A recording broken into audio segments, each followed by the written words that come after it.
Hello students, Miss Lockhart here. Let's get painting. So you'll see the paints that I have set out. I picked these colors that I want to use for my sunflowers that are going to be inspired by Georgia O'Keeffe. So I'm going to use the same colors. I have a few sizes of brushes, small, medium, and large. Here's my large. Now I've already got my paint out. I have acrylic paint. You could use acrylic or tempera. Now, please don't forget, you can pause the video at any time. I know it seems like it's fast. So I am using pink and I'm using my larger brush so that I can fill in the petals quickly. This is a square brush. You can use any brush you want that's about 1/2 inch or so big. So I filled in the majority of the petals pink because that's the color I want and that's the color Georgia uses. So if you want to use a different color, that is okay. Notice how I wipe my brush on my rag and then put it in the water. I'm going to repeat that in a few moments because that's how you clean brushes properly. So I have grabbed my smaller brush to use for the red. Now I've done that circle inside the middle of the flower. Now I'm going to put red right at the base of the petals, the part of the petal that's closest to the center. This is going to be the darkest value of the petals. So we're creating some color value here. We have a dark and a medium, which is the pink. And I'm going to continue putting that dark value, the red, right there next to the center of the flower, just right on top of the pink. What's fun about layering paint, when you layer paint on top of another color, if the color below it is still a little wet, the colors mix together, which is really fun. We're going to do that on purpose in a few moments. Sometimes it just happens anyways, which is great. Now I am bringing that red up just a little bit. It doesn't have to be perfectly next to the center. It can be kind of fun and organic, which means the lines are curved and move with the petal. So I'm cleaning up my brush real good. I put on the towel first and then the water. Now yellow. So definitely clean the brush nice for this yellow because it's a very light pastel color, which is going to be our lightest value, which is a tint. So this is the lightest. So red is dark, pink medium, yellow tint, which is the light. And I'm going over just the ends of the flowers here, just the very tip of the petal. It might blend a little bit with the pink if your pink's still wet, but it might not because the pink could be dry by now. So I'm doing the best to try to cover up that dark Sharpie line. I guess it's just a black marker. You probably only have a pencil line, which is even better because you can cover that up a little bit easier. Now, make sure you always clean your brush off nice. That's what I just did. And I want to go ahead and fill in the middle of the flower. And I'm cleaning my brush off again. Wipe it on the towel or the rag. I'm putting pink back on top of both of those colors. Now the brush I'm using is small and it's rounded, so it's really great for these petals. And that pink spot in the middle, it's going back over the red. You see how I'm overlapping the red again and I'm overlapping the yellow again? It's creating a nice petal shape, almost like an oval shape in the middle of the flower, which is really pretty. It gives it a little more dimension. And I just really love that pink, and so does Georgia O'Keeffe and her flowers. There's a lot of pink.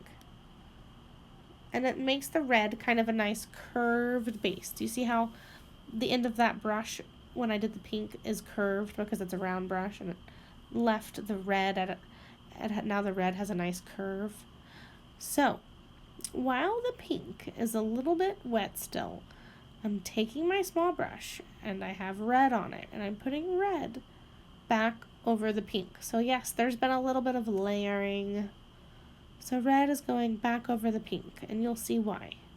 Not only is the red getting a little bit darker when you put a second layer on top, but we're going to blend the red and pink together. So right at the edge of where the red meets the pink, I'm going to start moving my brush in kind of a circular motion and back and forth. I'm like mixing the paint on the paper where the red meets the pink. You just kind of mix it up together on the paper. Now if it's not working, wipe off whatever paint's on your brush. You see how I keep wiping it off on the rag over there? You might want to wipe off excess or extra paint. Sometimes it will just cover up what you're doing instead of mixing it together. So you can experiment with mixing. It's also called blending. When you blend two colors together, it's a soft texture, and it even created another step in our gradient or another step in our value. So it goes dark, and then what we blended, pink, yellow. I'm going back over the pink again so it's nice and bright and vibrant. I love doing layers. You know, as I'm using this acrylic paint, I'm making sure that I don't have too much water on my brush. I hope you noticed how often I wipe my brush on my towel or rag. You can also use a paper towel. So I always wipe it off so my brush is not dripping with water. And I also hope you've been pausing as you need, which should be often, because I like to take breaks between these steps. I just can't record all those breaks. Now I'm going to do that dark value, the darkest value. I mixed some black with the red, and I say some black, a dot, 2 dots. Start small when you're making a dark value. Always add a little bit of the darkest color to the lighter ones. That would be, I used black, so just a dot or 2 of black at first, and then you can always add more as you need. Okay, what's next? I'm going to go ahead and add a few fun little red dots. I love making little red dots or just little details like that. So go ahead and do some dots in the middle. Or if you're not doing this flower exactly, add details somewhere else. And I'm putting a little bit more red on top. Remember, I love to layer. So the red is now going on the exterior or outside of that darkest value we just did, that ring of the dark red. I just put a little bit of regular red next to it. That just helps with the gradient. So it goes nice, dark, goes dark, red, reddish pink, pink, yellow. So it's almost 3 or 4 different shades in the gradient. Okay, I'm getting ready for the background. Now, you can pause the video. Please do that so that you can get ready for the background. You're going to need to pick out your colors. I'm going to be matching the original painting as best I can. So I'm going to start with orange at the bottom. And you can see I'm going to mimic or mirror the right hand side where I used color pencils. I'm going to be doing a similar color scheme and plan over here on the left. You can see I'm going to do red now, just like I did on the right hand side.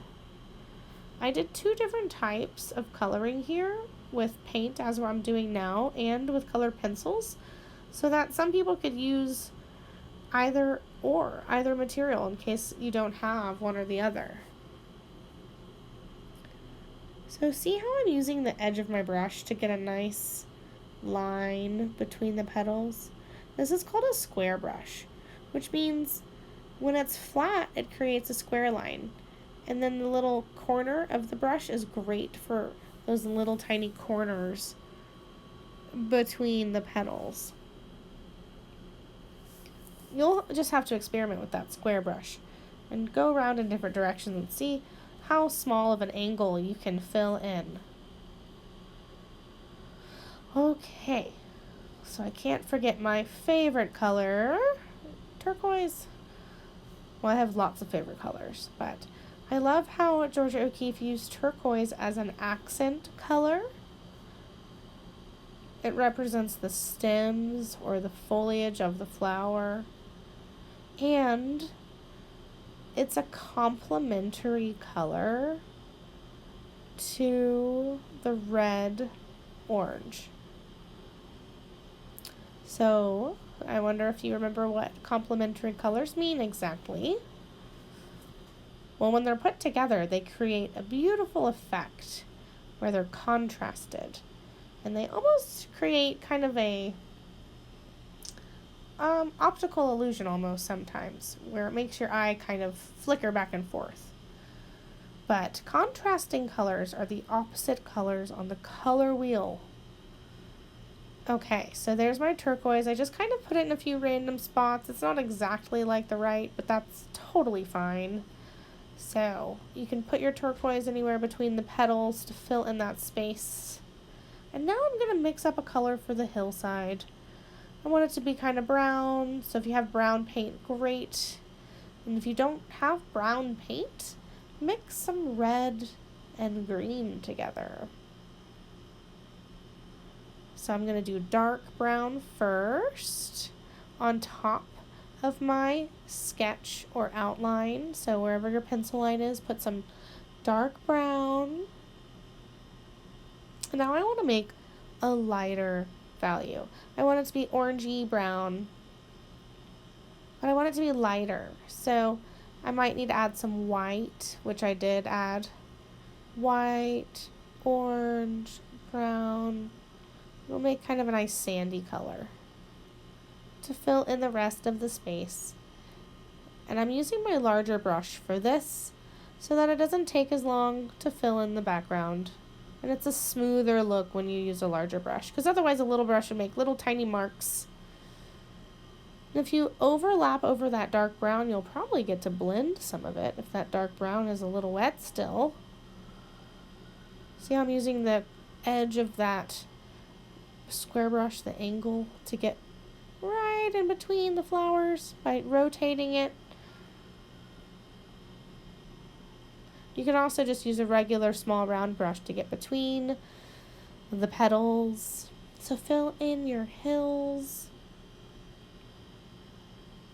You can attempt a fun gradient, a little bit of a dark to medium value in that hill. But it's not super important that the background has too many values, because we really are mostly concerned with the foreground or the subject, which is the flower. So the background isn't as important, but do fill it in. Don't leave any white paper. Okay, the hills are about done. Let's see, what am I going to add? A little more dark. You do know I like to layer, so I'm going to go back over again with another layer of dark.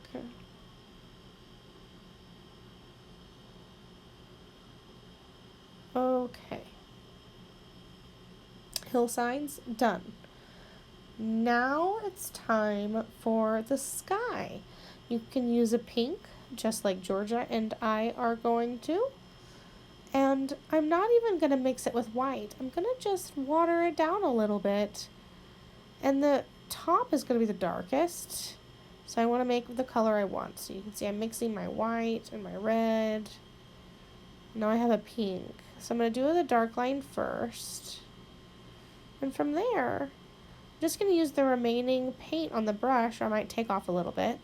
Just going to use a little bit of the paint that's left over on the brush and kind of smooth it down and spread it down a little. So you just kind of drag it down some horizontally. So you kind of keep your brush going left to right, but just kind of push the paint down some and leave a little white above your hillside. And look at that, everyone. You have done it. If you want, you can change it to make it look how you like your painting to be. And if you did a different subject matter, great job being creative and thinking up something different. I can't wait to see how you have painted it. And don't worry, I just want you to have fun and experiment with blending paint and using color value. I hope you fun. I'll talk to you soon. Bye. Great job.